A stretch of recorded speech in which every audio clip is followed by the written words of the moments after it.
pala si Gerardo Estanyol ng Mara GC Realty. Nandito tayo ngayon para i-update kayo dito sa ating Emerald Residences by Charles Builders. Dito lang yan sa Sahod Ulan, Tansa, Cavite.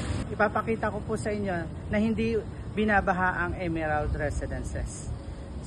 Tara, pasukin natin.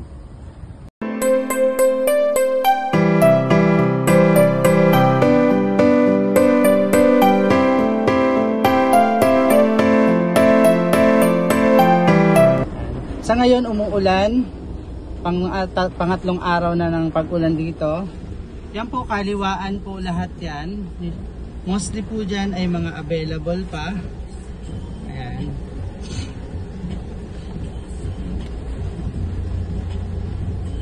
Yung ating Block 9, available po yan. And Block 8.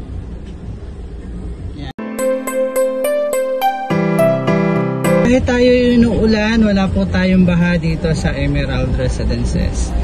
Ayan po. Iban po dyan sa may mga nakatira na. Ayan.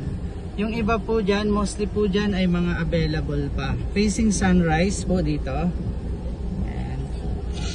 Tangagandahan po dito, pwede nyo pong pagawa yung second floor. Kagaya nito, papagawa na siya.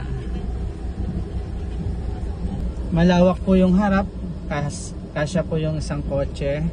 So may mga drainage po. Ayan, makikita naman po natin.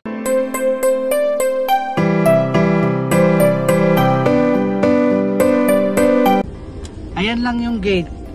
Ayan lang po yung gate. Andito lang po yung mga available natin units. Ayan.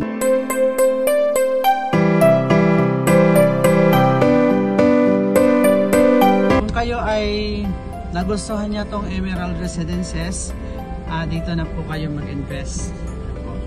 Message nyo lang po kami ng mga sellers dito sa Mara GC Realty. Thank you so much po. God bless.